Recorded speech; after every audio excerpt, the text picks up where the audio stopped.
everyone.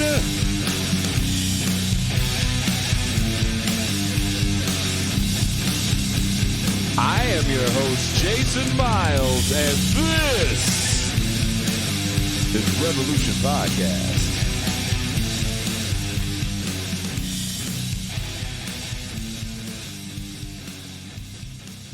I gotta get back to recording like heavier stuff like that. I make all this music for these videos that is a lot lighter. Like even this is a lot lighter than what I usually do. So I think when the world opens back up and I have to go back to like writing music again, I'm scared that it's all just going to be instrumental soundscapes. But enough about that. This show is the audio only version of a recent episode we did. We kind of call these crossovers because Zero Books had picked up our show last year. They were airing episodes of our show. They still do from time to time, and when I come back, there's going to be some slight changes when it comes to like simulcasting, as we did on this episode. But we did a show with Doug Lain, the guy that runs the Zero Books YouTube. He's a publisher at Zero Books. We will be having more Zero Books authors on. We've had quite a few so far. Actually, one of the better episodes we had recently was Dan Mello, who wrote the book Borderlines. So please, if you're new to the show, go back in the archives, maybe like 4 episodes or so. Dan Mello Borderlines. I couldn't tell you what number it is off the top of my head. Like 171, I think. But this episode, Pascal wanted to talk with Doug about the crisis of legitimacy in U.S. institutions. And it was a good conversation. Also, I should add that there's special co-hosts for these shows since I'm gone. Allegedly.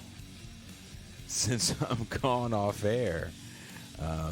My good friend and sometimes touring bandmate, Conan Neutron, who actually was fighting through some severe feelings. A bandmate for years of his had passed the day before the show. And I told him, "Hey man, you don't have to come on and co-host." And he's like, "No, I'll do it." And he did a phenomenal job, and then I think did a great job of keeping the conversation going. Pascal Robert did a phenomenal job. I'm probably going to be out of a job at the end of 2 weeks. My own damn show. But it was a great discussion and got even deeper in the bonus Patreon. In the Patreon half, got even deeper into the discussion about what happened with Nathan Robinson at Current Affairs. We don't name names, and it definitely wasn't gossip by any stretch of the imagination. But they got into a conversation about that and inner left squabbles in this small section of the internet that we are on, us leftist podcasters. And what is the impetus for these squabbles? Why? What are they really about? What is the purpose of them? Great conversation in the bonus half. We had a very full bonus half.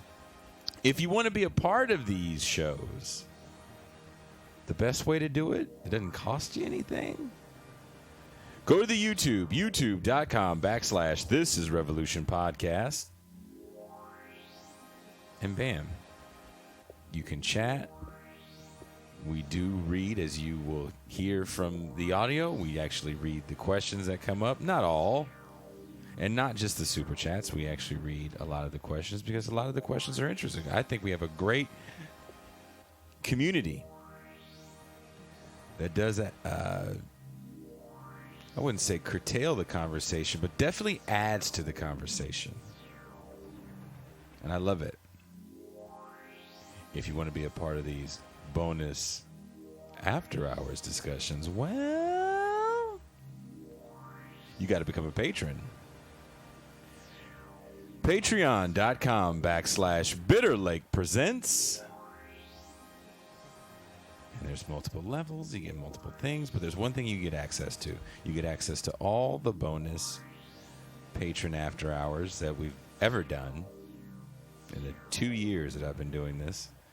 You get access to the Pascal Robert Mau Mau Hour. You get these shows a day early. And we've been doing, we did a movie night. We've been trying to do it again. It's been hard to schedule because we actually are adding more shows to the regular schedule. We're adding more shows to the patron schedule.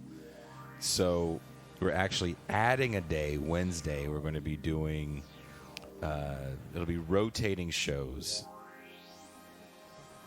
There'll be a specific foreign policy show with Maria Repnikova and the usual foreign policy guys. Producer Forrest, who produced for Jacobin, Ben Burgess, Michael Brooks. He's going to be having his movie night extravaganza one night a month. We'll be doing a sports show, a leftist sports show with Marcus from the Left Flank Vets.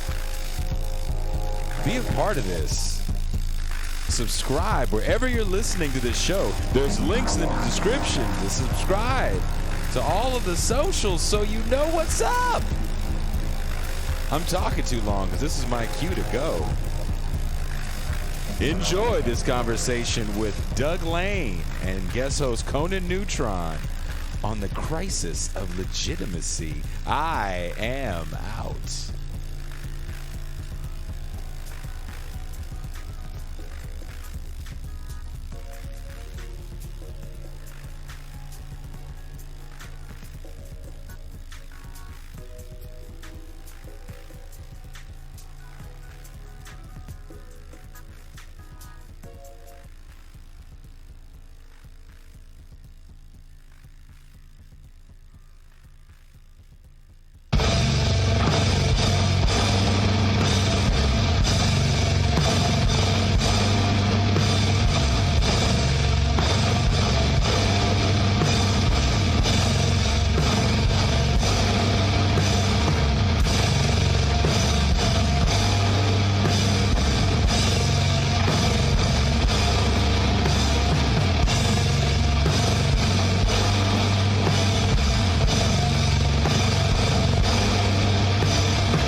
Good evening. Welcome to This is Revolution Podcast. I am your normal co-host, Pascal Robert, who will be your acting host for the next couple of weeks and few episodes.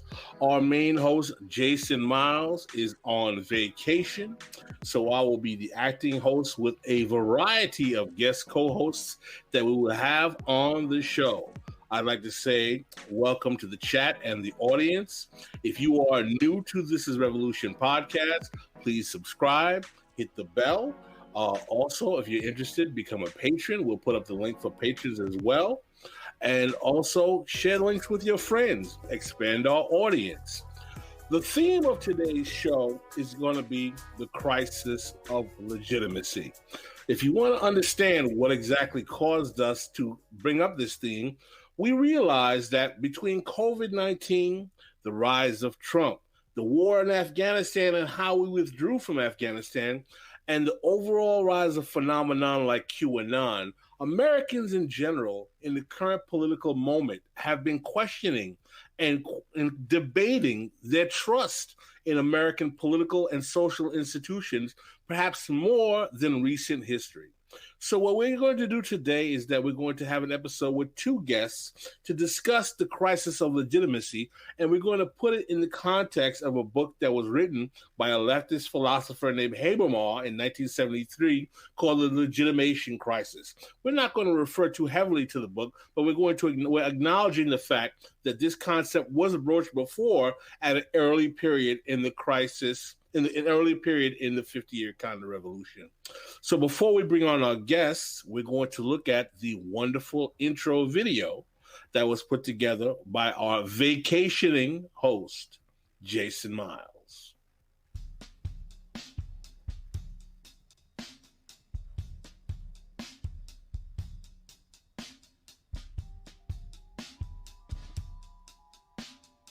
Were these leaders wrong, or were they lying to us about what they were seeing 1 month ago?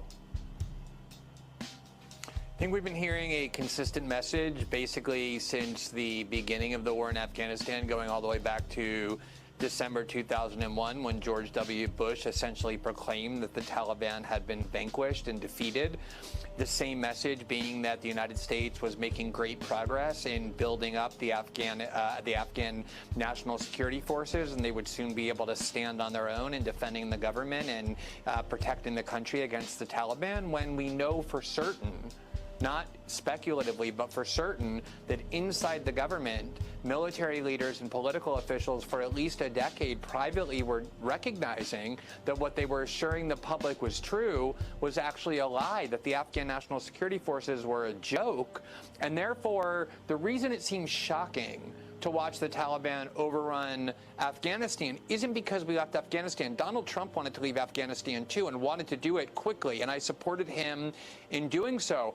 The reality is the Taliban was always going to take over once we left. The reason it's shocking is because the government, up until 5 weeks ago with Biden and Milley, and going back years, was lying to the public that there was a viable police and military force there that could protect the country when there never was. Yeah, there obviously was not. Reality has just interrupted that lie. So who are we to trust going? Because of all we've done, the risk to the American people remains very low. People die from the flu, and this is very unusual. And it is a little bit different, but in some ways it's easier, and in some ways it's a little bit tougher. But we have it so well under control. I mean, view this the same as the flu. When somebody sneezes, I mean, I try and bail out as much as... All institutions in America post-COVID seem to draw nothing but disdain and distrust from the public. Has America come to a point where belief in these formerly trusted institutions are passe? In the wake of the pandemic and the recent Afghanistan debacle, has the American ruling class lost the capacity to secure the faith of the American people? What does this mean for the contemporary left? We'll ask these questions and more. This is Revolution. So, supposing we hit the body with a tremendous, whether it's ultraviolet or just very powerful light. And I think you said that hasn't been checked, but you're going to test it. And then I said, supposing you brought the light inside the body, which you can do either through the skin or in some other way. And I think you said you're going to test that too. Sounds interesting. Right, and then I see the disinfectant, where it knocks it out in a minute, 1 minute. And is there a way we can do something like that by injection inside or almost a cleaning? Because you see it gets on the lungs and it does a tremendous number on the lungs. So it'd be interesting to check that. So that you're going to have to use medical doctors with. But it sounds interesting to me. So we'll see. But the whole concept of the light, the way it kills it in 1 minute, that's pretty powerful.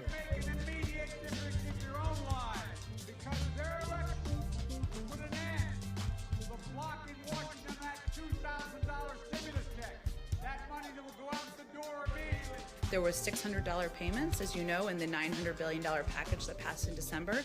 This is $1,400. Together, that's $2,000.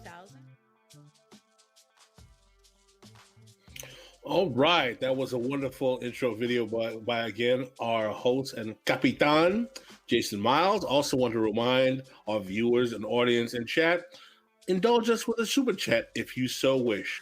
So before we go any further, let me introduce our first co-host. We have the amazing Conan Neutron, who is the host of the long-running music interview podcast, Conan Neutron's Protonic Reversal. He's also a series regular on Movie Night Extravaganza and plays in the rock band Conan Neutron and his Secret Friends, which sometimes features This Is Revolution host Jason Miles in the live band. He wrote for Huffington Post when that actually meant something, and has been active in electoral, activist, and movement politics as a strategist, participant, and community organizer for the last 20 years. Let us give a This Is Revolution welcome to our good friend of the show, Conan Neutron. You're goddamn right. There we go, Conan.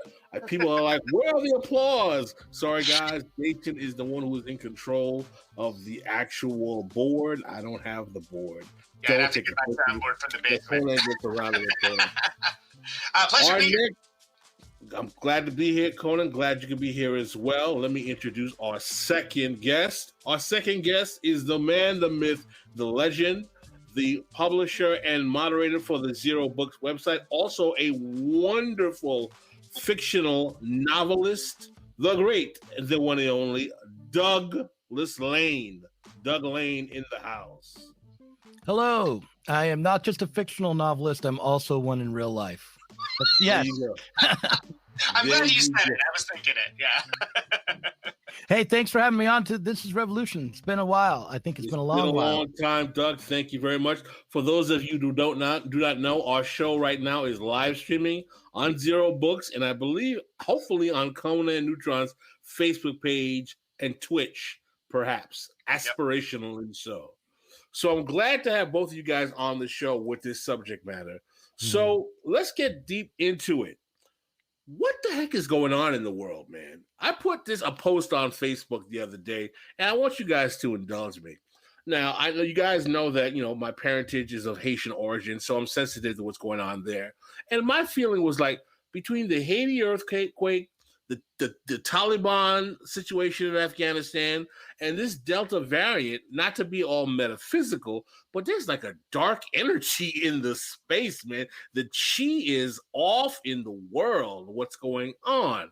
But then I knew we were coming on to this program, and what really brought this on is I was realizing and looking at the reality of what we were living in. There's a crisis of legitimacy in ways that I've never seen before. Things, of course, we know we have the right-wing version. We have the QAnon version. We get that. We got people who don't trust the COVID, the CDC. There's a whole bunch of COVID conspiracy questions, distrust. The Afghanistan withdrawal causes another crisis of legitimacy in terms of people's mind. You got a whole range of people who believe that the 2020 election was fake. I understand a lot of this discourse is coming from the reactionary right, but even liberals somewhat are kind of questioning the efficacy of the Biden administration, definitely with Afghanistan. Is Biden mentally all there? Why is Kamala Harris the VP? And I would argue that we can say that this contemporary version of crisis of legitimacy, perhaps it starts with the war on terror and 9/11. But I think that within the continuum of the 50-year counter-revolution, we can go back to Watergate as kind of the watershed moment in which Americans start to truly not believe the overall story. Maybe we want to go back to the Kennedy assassination. I'll leave it to you guys. But I would like you guys to, number one, put this crisis of legitimacy in the current moment in context, primarily for our audience. And then secondly, what is an adequate left response to these crises of legitimacy, if you will? We're going to start with Conan. You want to jump off? Then I'll move to you, Doug. Okay. Sure. So, that's the question of our age right now, right? I mean, it's all pervasive. I do agree that there's a miasma almost surrounding almost everything. It's important to note that this didn't come out of nowhere. You used the phrase that I mentioned earlier, which is it's used a lot of times in engineering and technology, but it's not a bug, it's a feature. And I think it's important to note that, and certainly I'm not the first person to come up with that particular usage and theory. But if you look back pretty much since about the time period you're talking about, again, Gore Vidal, Pascal, you and I are both fans of the man. He mentioned a lot of writings about Banksman Carter and Banksman Ford and so on, that no matter the party affiliation, they were serving the needs of capital and explicitly doing so. And if any, it's just become like slightly more masked off than it was before. I'm not going to say that it wasn't always going on, but they figured out a way to perfect it. And one of the ways to perfect it is to not just explicitly attack institutions that protect the working class and the plebes, the proles, if you will, but to sabotage them and sabotage faith in it. And that's, everyone likes focusing on Grover Norquist and drowning government in a bathtub and whatnot. And that's the big oh, let's raise a bunch of money kind of line that you can put on it. But the fact of the matter is, it's a lot easier just to not staff the agencies at all and say, look at what a terrible job they're doing. Obviously, government doesn't work.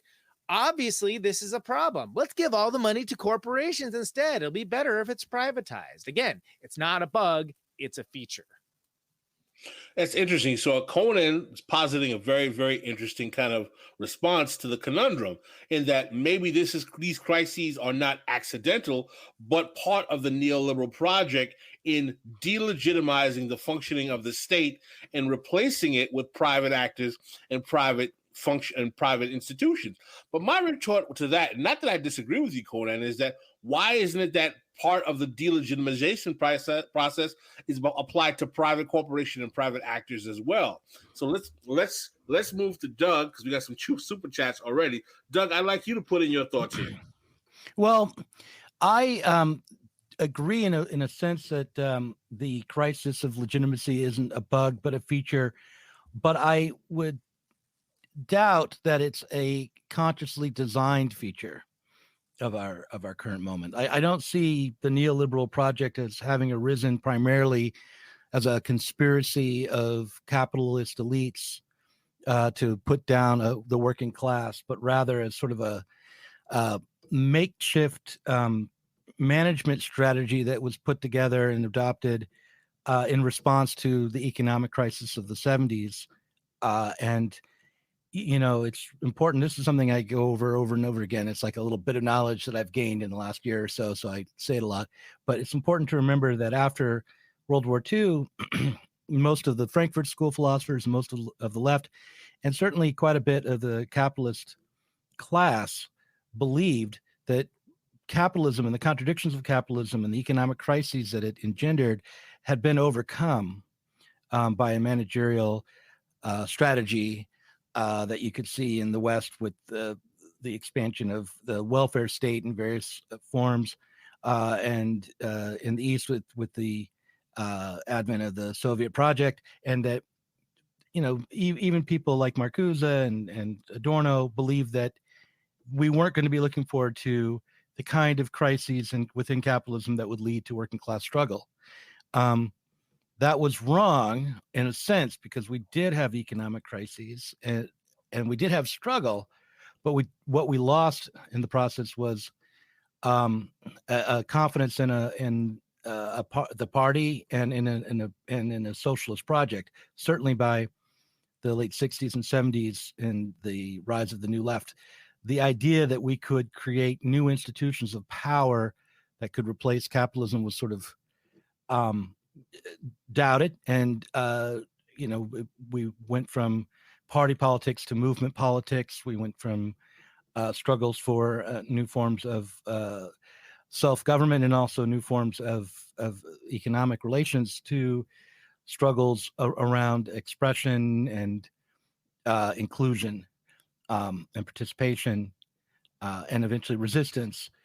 So I would say that, the first crisis in legitimacy might have been the crisis in Marxism, the crisis in the struggle for socialism. And now we have a political life which doesn't have a horizon, which is only really functioning in a permanent crisis mode. And so it's not a surprise then that people don't have confidence in it, although we should probably be a little bit nuanced about it. Like, what do we really believe? Do we really doubt the efficacy of the state? Or do we say we doubt the efficacy of the state, but act as if we still rely on it?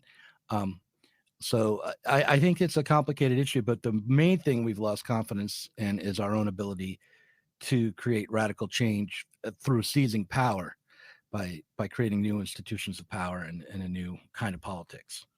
Doug, you posit a very, very interesting response in that the crisis of legitimacy does not come from the left or right flank of capitalism, but the crisis of legitimacy comes from basically the surrender of the left in its ability to posit a response to capitalist realism.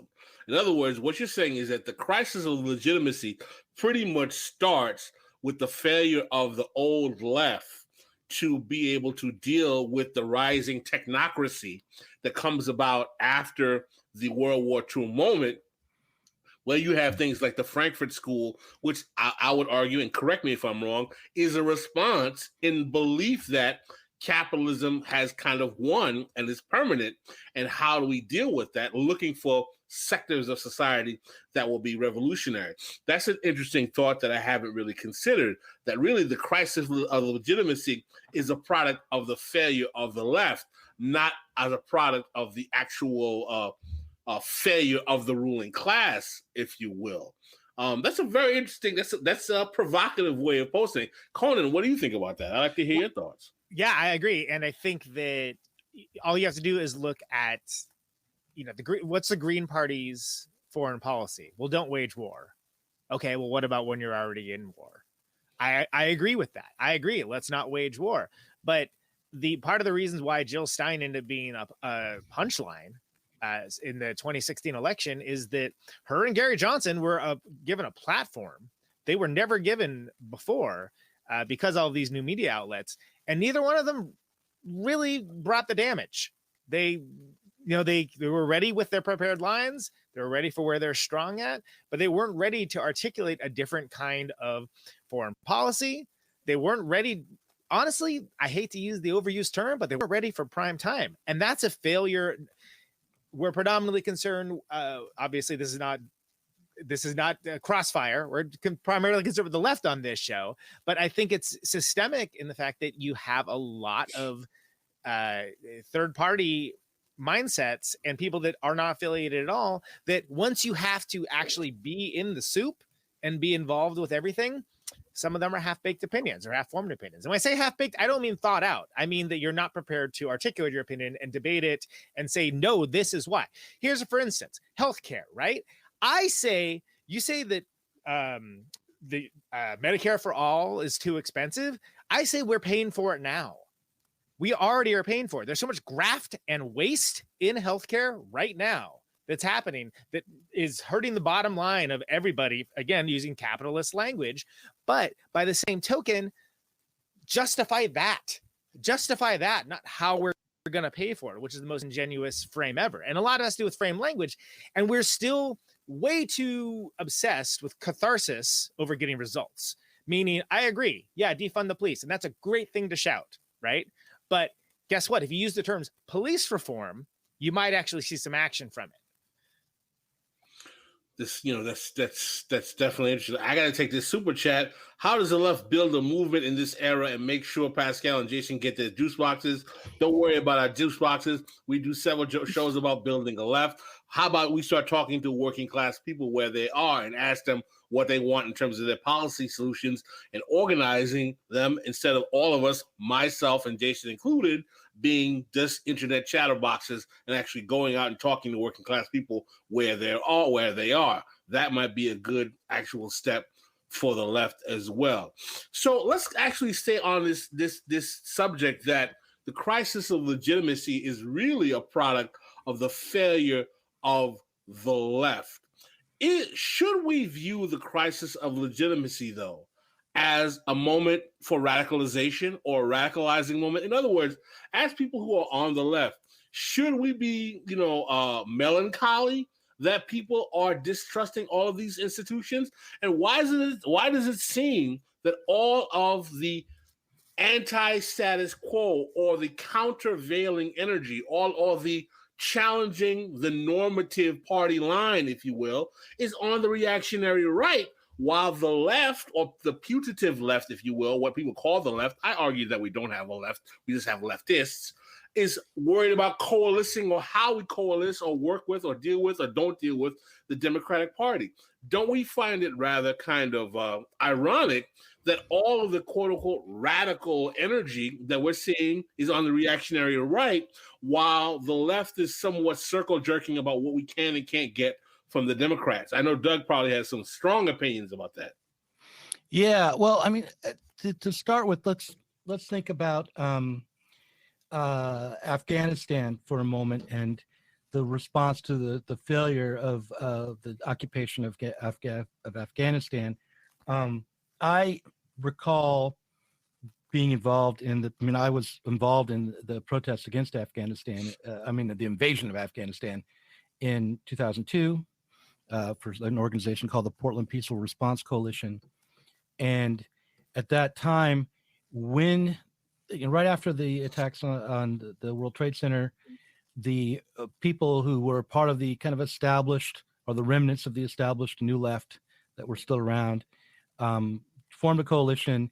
And the first thing that they passed was the promise not to be a political organization, that they would call for peace without taking political positions, which made the organization in its earliest days an organization which only would push a sentiment rather than a platform or a position or any kind of plan. So you can look at the rest of the peace movement around that time, organizations like Not in Our Name. And again, there was a failure to be anything but a negative response to the invasions that were coming. No effort made to form a political organization that could offer other responses to the problem of terrorism at the time. So the crisis of legitimacy, certainly at that moment, there wasn't a crisis of legitimacy for the US government. Most people were supporting the Bush administration in that moment. And in fact, it was thought of as a way to kind of overcome the Vietnam syndrome and the reluctance of the American public to go to war. But for people who are on the left, we could all see that it was an illegitimate response. Some of the things that are being repeated today, as if it was an established fact that everyone knew, but really what the truth of it is, like, it was an established fact that was suppressed. Things like the fact that the Taliban offered to turn over Osama bin Laden before the invasion began. Not only did they offer to turn him over, but they offered to turn him over to anyone the United States named. Their conditions kept dropping, about extradition. So that didn't get to be widely known at the time, but it was a fact then. Now it's kind of established fact in retrospect, and it seems like nobody wants to claim how much love and support they had for that invasion at the time. But the real abdication, I think, from the peace movement and the people who were part of a radical left or thought of themselves that way, was the abdicating the responsibility to form a political response, to have an alternative platform, to say what a better response to the attacks of September 11th would have been. And on that level, it wouldn't have been that difficult. It wouldn't have been like, oh, we have a better response to the problems of capitalism, but just like a better foreign policy. Like a sane response to the attacks of September 11th would have been to try to stabilize the Middle East and bring the criminals responsible for the attacks of 9/11 to justice. But that was off the table. And it was not just off the table for the established centrist parties, but it was also off the table for the left when they abdicated their responsibility to be political.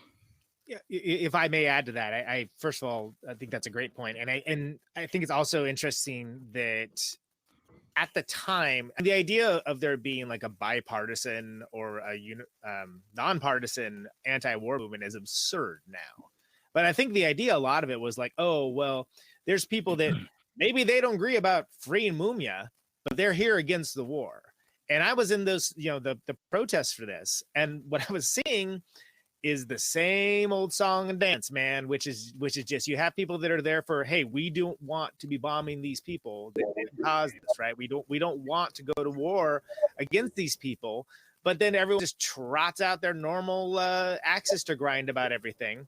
And it became very clear. And that was sort of like the naive baby version of what we have now, with like a hyper partisan, that it's identity. It's actually people's identity is, no, screw those people, they suck. But at the time, I think one of the ideas was, well, no, if everyone's presented with the facts, they will clearly see that our argument is best, and we will all be able to move towards an end goal for that. Whereas what they weren't understanding was that framed language was going to become the new normal. Interesting. I want to ask you guys about a theory that is often posited by folks on the putative left, if you will. Chris Hedges talks about this: the end of empire, the fall of empire, the last stages of American empire on decline. What are your thoughts on this kind of discourse? Do you think it's kind of hyperbolic? Do you think it's true? Do you think that it's kind of typical left posturing? What are we to make of this kind of theory, that what we're seeing with these crises of legitimacy are demonstrations or proof or evidence that American empire is not only in decline, but it's pretty much on its deathbed? I'd like to hear your thoughts on that. You want to start? Let's start with Doug. Okay. Actually, start with Conan. You started with Doug before. Conan, let's go. You go first. I'll make it real simple. Public Enemy. Don't believe the hype. Yeah. I think that it's true enough that the balance of power that defined the world since World War II has shifted, and that there's more an equal distribution of might economically, certainly, but also possibly soon enough militarily around the globe, and that while the American empire's influence is hardly over, that we can see that I think there's some problems with it. I think that China is, like in the 80s, there was a lot of talk about the threat from Japan, which was always overblown, and it was just an excuse for certain kinds of nationalism and neoliberal policies and so forth. But I think today we really can see that the balance of power is shifting, and the United States is not going to be able to play quite the same dominant role. I think we may be still called upon to be the policeman of the world for a variety of reasons for a while yet.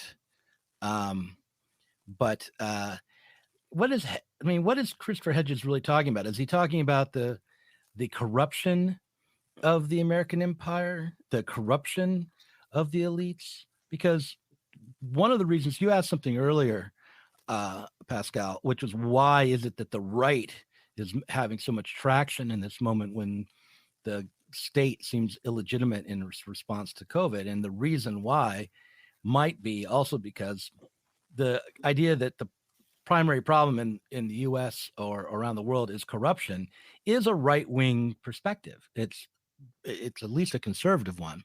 It's saying, well, the system as we have it now could function if it weren't for power imbalances, corrupt actors, bad apples, and so on. And if we could stamp out the corruption in government, whether it's through campaign finance reform or making sure that the criminal justice system treats all of us equally, and goes after people like Chris Cuomo, or makes sure that Trump pays for his crimes.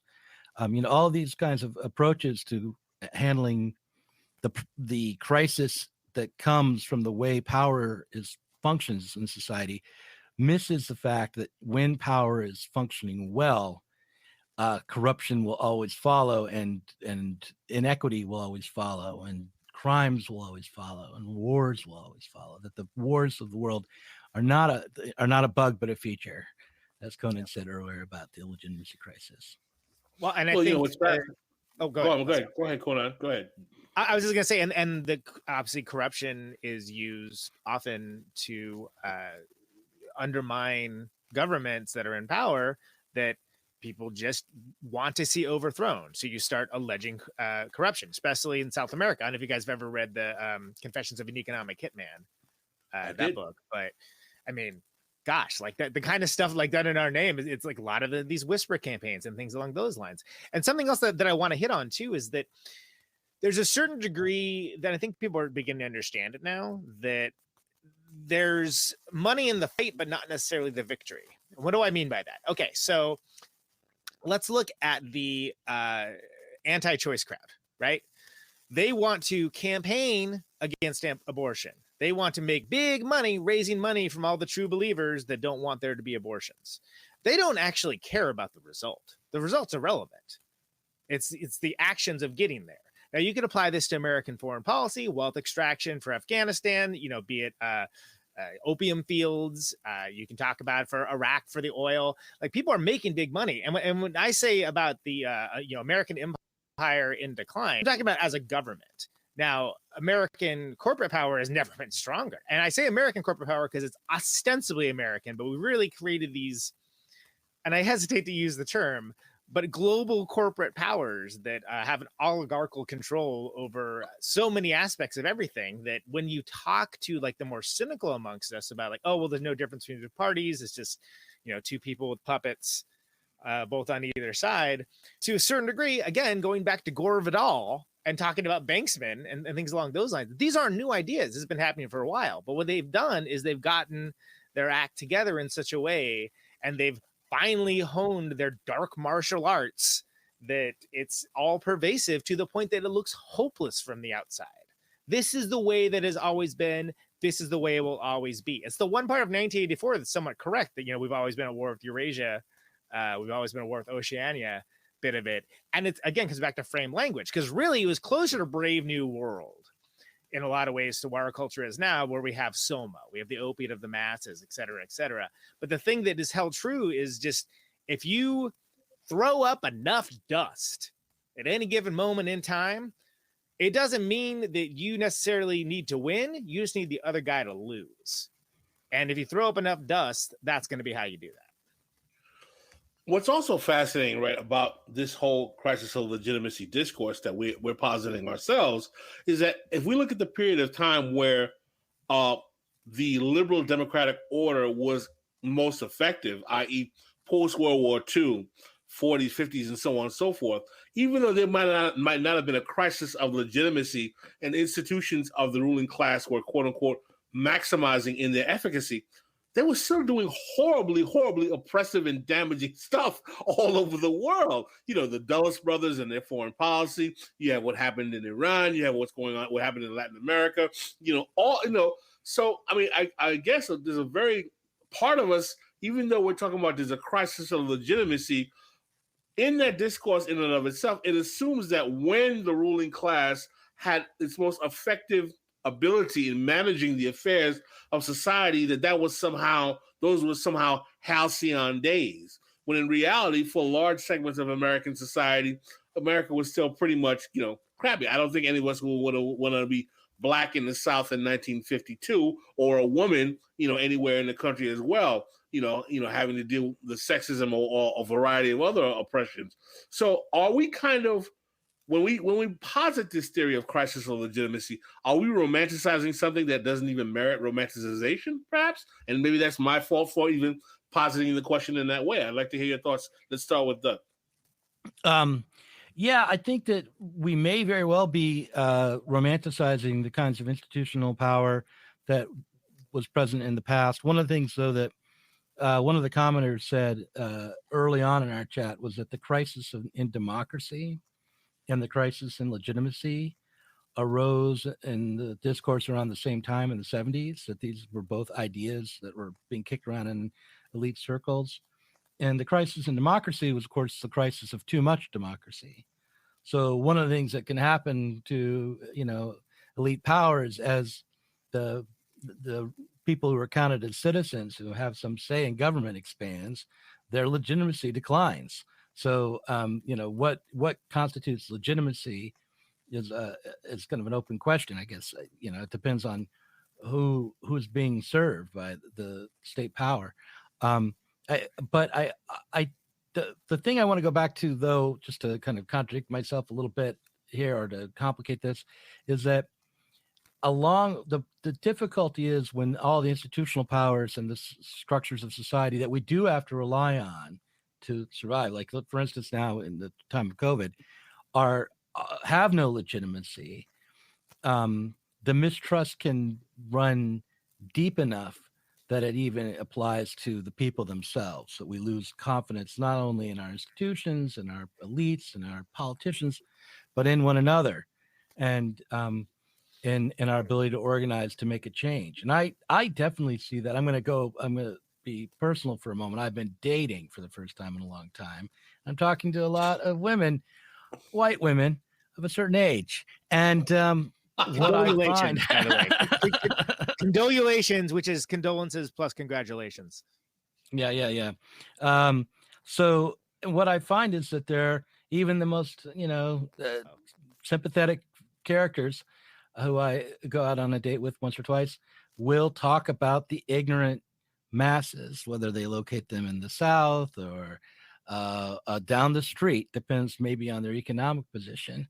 If they're in working class neighborhoods, they locate them down the street. And if they are in an upper class little suburb, they locate them in the geographic South or in the rural areas. But the point is, we liberals, or I shouldn't say we liberals, but liberals are very, there's a crisis of legitimacy of the neighbor at the moment. There's we get a lot of pleasure out of thinking the other guy's stupid, and in blaming each other for the problems that are arising with COVID. And I guess it's easier than taking a good look at the fact that, the vaccine isn't working as well as we were told it would.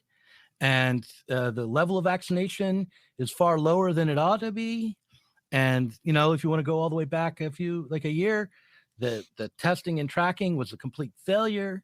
And the politicization of the problem was also a complete political failure and a failure of healthcare, the official health community, the CDC and the World Health Organization.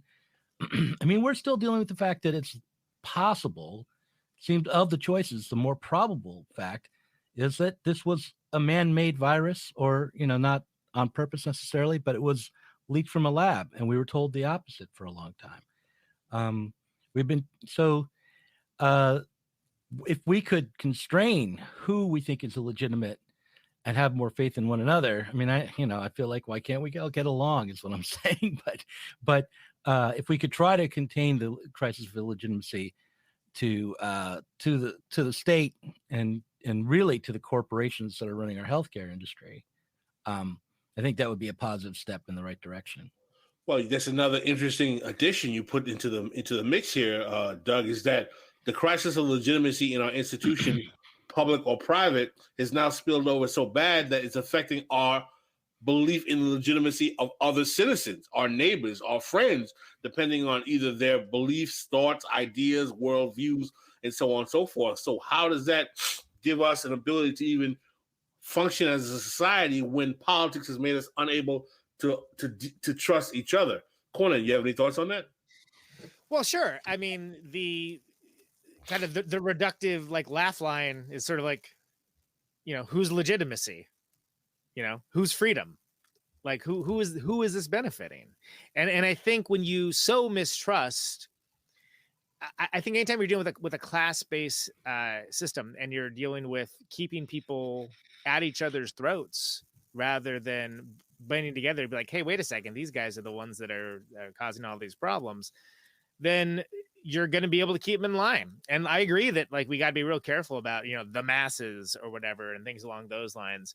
I don't think people are inherently evil. I also don't think they're inherently smart. There's a lot of dummies out there, right?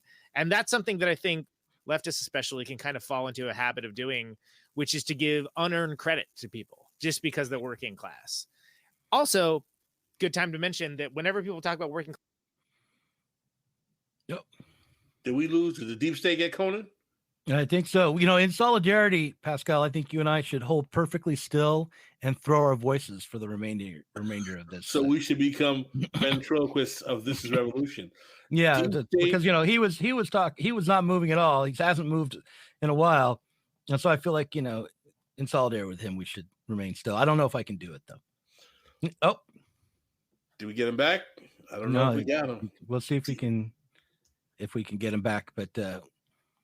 I'll let you guide me here, Pascal. No problem. Well, let's continue. So, I mean, Conan's position is that, even though there may be a class component in the way in which we view people who are considered to be, the unknowing who are buying into various quote unquote COVID conspiracies, that we shouldn't necessarily impute credibility on them just because they're the proletariat and the working class, which is kind of interesting from a kind of Marxian, or as Adolf Fried would say, Marxoid perspective, that, just because someone is part of the proletariat doesn't mean that his opinions about anything should be any more valid or taken any more seriously.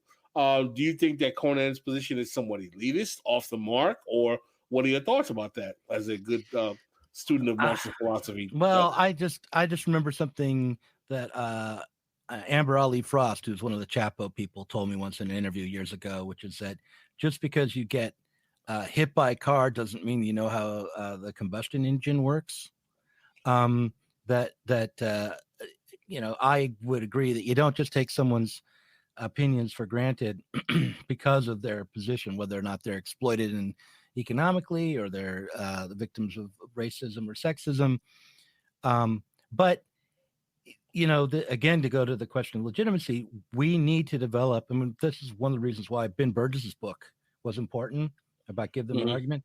It was like, we need to have a way to recognize what is a legitimate argument that isn't just about who's speaking, and have faith in one another's ability to reason it out. I mean, there does have to be kind of a leap of faith at some point or another that even if presented with 2 + 2 = 4, you can rely on the fact that your brain's working well enough to see that is true, right? And not have an endless questioning after, like epistemic certainty or something like that. We do need to be able to have a kind of a workaday, rational approach to our politics, and we need to think that one another are legit. In other words, give people the benefit of the doubt that they're capable of acting in good faith and thinking things through, and create a climate where that's encouraged. All this is easier said than done. And at the moment, so much of our communication is going on through, this is something I'm talking about all the time, going on through parasocial relationships and kind of alienated conversations. And we're all set apart from each other in competition, especially in like the left media space. So it's very difficult to overcome the kind of assumption of bad faith on the other person's part, especially if you're not part of the same clique, But yeah, we need to think that one another is legitimate and give people the benefit of the doubt and demand reason at the same time.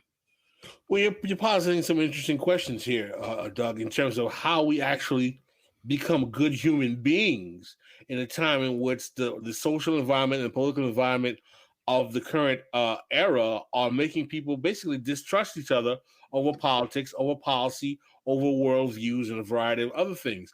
And we definitely can't, this is one of the things that we can't blame on Trump, right? This started before Trump. Of course, we may argue that the phenomenon of Trumpism helped metastasize this reality. But the question becomes, right, for us who consider ourselves on the left, How do we negotiate ourselves out of this? How do we create a quote unquote left political project that actually addresses these problems? I mean, are we just saying, well, it's time for revolution and that's it? Is reform possible? Should we abandon the capacity of asking or demanding reform? What do you see as the way out in this paradigm for those of us who are framing the current problems from a materialist lens of a crisis, a problem of eminently coming from capitalism? From my perspective as someone who like publishes books, who writes, who creates YouTube channels and creates podcasts, there are just some choices that you have to try to make and realize that you're going to be pushed to move against those choices. That recognizing how you're compromised is the first step. Like recognizing that, like, for instance, on our YouTube channel, there's a drive to do kind of ambulance chasing and to follow kind of frivolous trends on Twitter and to chase for attention in a way that doesn't really help develop ideas and understanding that much, and not expect perfection. Like, we do that, we have to get clicks, but on the other hand, try to recognize what the effects of that would be on your content and work against it as best you can. In terms of between content creators like you and me, we have to recognize that we're put in competition with each other, even as we can mutually support one another and work to mutually support one another, and not get too hung up on the kind of structural fact of competition for Patreon dollars or something like that. But then you go beyond us, right? Beyond our particular space. I do wonder sometimes if there are any left organizations that aren't just media personalities now, or if there, I know there are, but then you have to, if you're getting involved in an organization, let's say a Marxist sectarian group, or some sort of nonprofit lobbyist organization, you have to work for transparency again and self-reflection. But it gets harder and harder. And I do think we need to think about a kind of organization, like a party, that would seek political power to make radical changes, and that the creation of that party would demand certain kinds of sacrifices from its members. It would be a project that would be bigger than any of the careers of the individuals. It would be bigger than even the short-term gains of some small communities. It would have to demand a kind of a leap of faith and short-term sacrifices to create. We got Conan back. So Guess Conan, who's we were back? basically asking Back Doug. again. There we go. We were asking. Are you Doug, frozen again, Conan? No, you're moving. All right, you're moving. I'm very pleased. Did you change your jacket? Did you change? I'm just disciplined. Oh, good. Good. Yeah, good. yeah. I was waiting for the computer to boot, and someone said if he comes back with a costume change, I'm going to freak out or something. I was like, hey, that's not a bad idea, because I for the reboot. It's a total hardware crap. That's great. That's awesome. So Conan, let me hear your thoughts. What do you think should be the left's response to the current moment? Are we a moment where you just throw up the hands and say, hey, listen, revolution. The system can't be reformed. Nothing can be done. It's a wrap. Can we organize towards reform? What exactly does a quote unquote left or progressive politics look like at a time when there is a universal crisis of legitimacy, in which people are not believing in our institutions, people are not believing in our government's functionality? What exactly does that politics look like, and how do we organize it? Well, I'm gonna use the line that I used earlier when we were talking about Habermas, to say, the show isn't called This Is Regulation, right? But I think when it comes down to it is that you need to look at it like, hey, is this a state of despair? Is this a state of opportunity? I didn't walk into this expecting to talk about Gore Vidal as much, but he was the first one I saw to bring up the idea of a constitutional convention. And again, this is back in the 70s, right? To do a new constitutional convention and to say that, like, of which the critical thinking against that is, well, yeah, but we might lose some of the rights we have. And it's like, yes, but you might gain ones that you don't have. And the only other person I've really seen advance this idea is Larry Lessig, who I think is actually a very underrated thinker in these sorts of matters. And I've come around more to that, I think, in the past few years, in the same way that I think that we've seen social aspects of culture move forward almost on an exponential level, whereas the outfits of politics and how we think about politics wholesale hasn't really changed that much, except for bottom-up campaigning, which really started all the way back like that to Howard Dean. Whatever he did with it afterwards, the Obama campaign did a very good job with it. Bernie Sanders took it to like a new level, et cetera, et cetera. But thinking about just only working with the existing superstructure, there is opportunities for change. The problem is it's not sexy.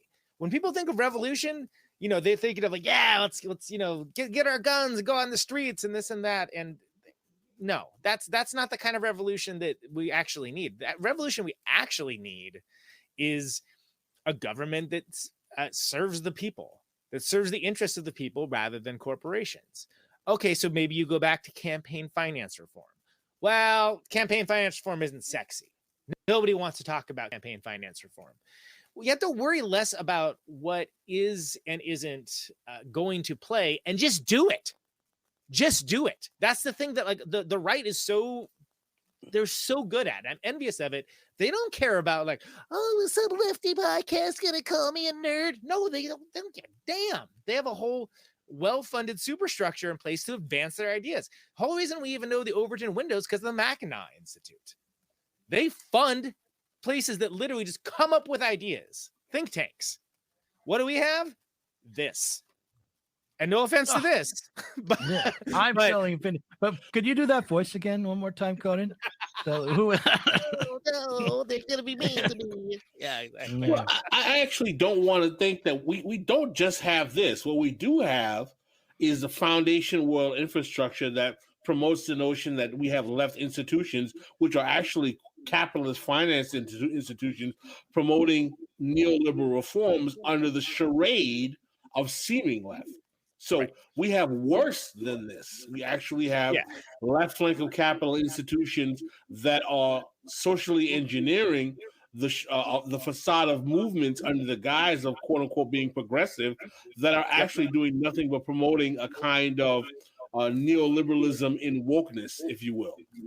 Greenwashing is a good example, right? Like it's cool to like be for the environment, but like not actually do anything about it. Like all you gotta do is put the right press release, right? Everybody's like putting their rainbow flags up during Pride Month, but like still like are using the same abhorrent hiring practices that they've always used. And then when they have labor, exploiting them. Let's talk about H-1B1s. Why are H-1B1s bipartisan?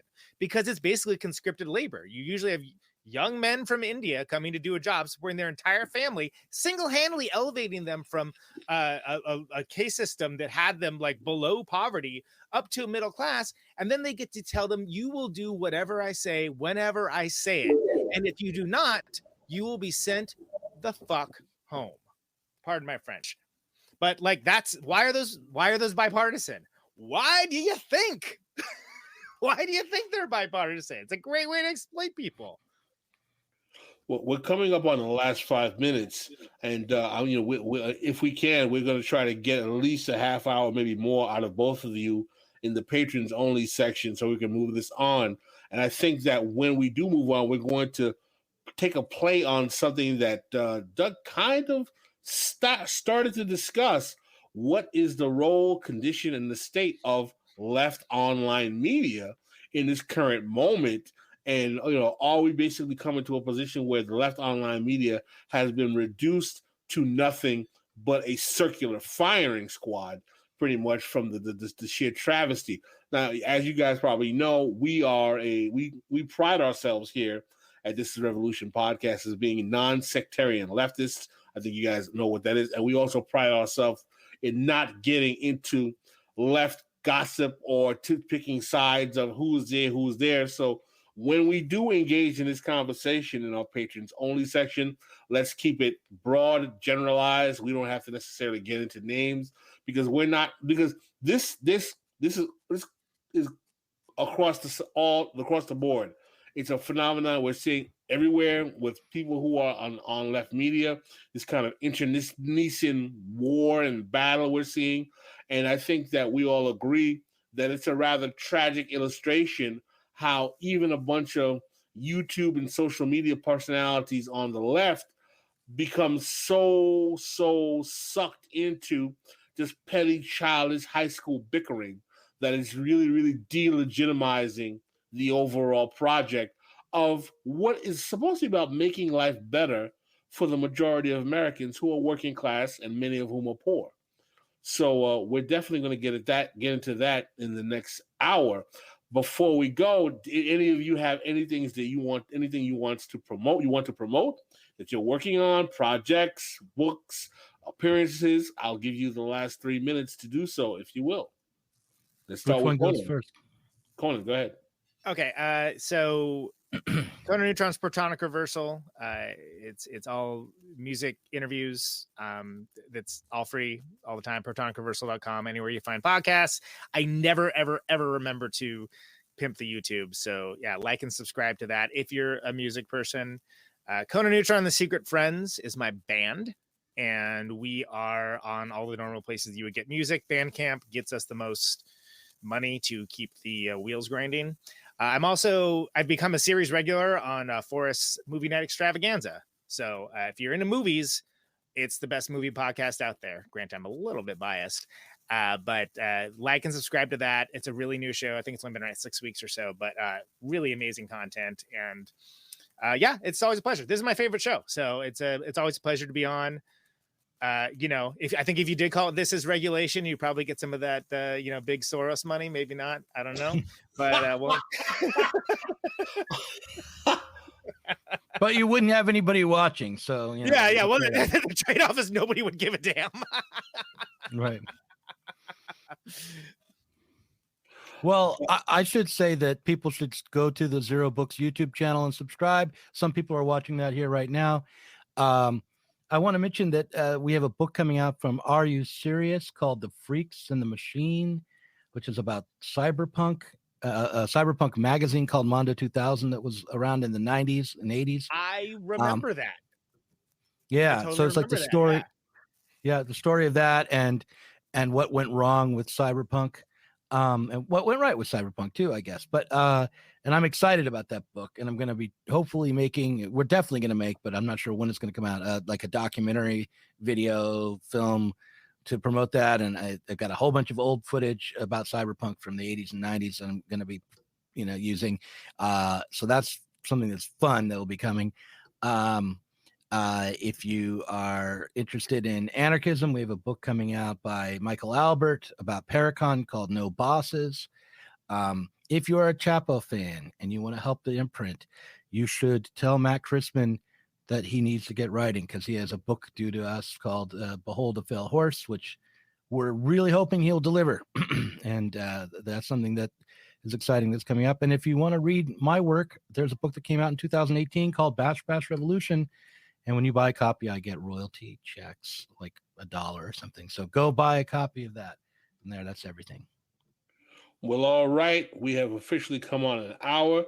Gentlemen, I would like to thank you, the Zero Books family, for also watching our program. We're streaming on their page right now. Conan, I want to thank you and appreciate you for coming on and having this conversation. I think this is a pretty good show, and we will be sending you the link so that we will see you in the patrons only section. We'll try to get a little bit more than a half hour, at least that long, and we'll continue this conversation on what exactly is the state of left media in this moment as well, in this crisis of legitimacy.